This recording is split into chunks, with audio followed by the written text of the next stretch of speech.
High বন্ধুরা, কেমন আছো সবাই? পূজার কিচেন জোনে সবাইকে স্বাগতম।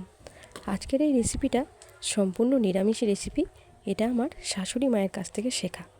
চলো দেখে নেওয়া যাক এই রেসিপিটা। আলু পুরুল ও ডালের মাখা। এই রেসিপিটা বানানোর জন্য আমি প্রথমেই পুরুল আলুগুলো টুকরো টুকরো করে একটু বড় সাইজের কেটে নিয়েছি। এরপর আমি এখানে মুগ ডাল নিয়েছি 100 গ্রামের মতো।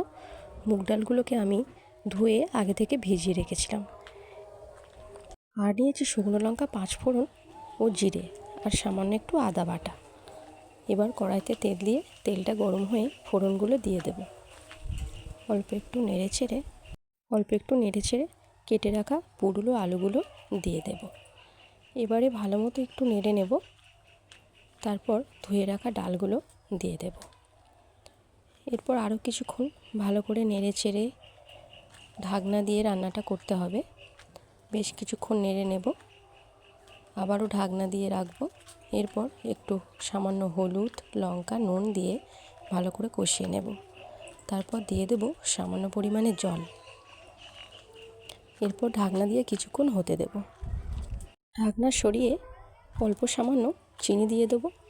এখন পুরো রেডি আলু, ডাল ও পুরুল মাখা। আমার আগের চ্যানেলের নাম রেখেছিলাম পূজার মিনি ব্লগ। তো ওটা আমার হাজব্যান্ডের পছন্দ ছিল না, তাই আমার হাজব্যান্ডের পছন্দ অনুযায়ী নাম দিয়েছি পূজার কিচেন জোন। প্লিজ সাবস্ক্রাইব করো, সাপোর্ট করো, পাশে থেকো। যারা আমার ভিডিও ফার্স্ট টাইম দেখছো তারা প্লিজ লাইক, কমেন্ট আর সাবস্ক্রাইব করে দিও আরও সুন্দর সুন্দর রেসিপি পাওয়ার জন্য। চলো বাই।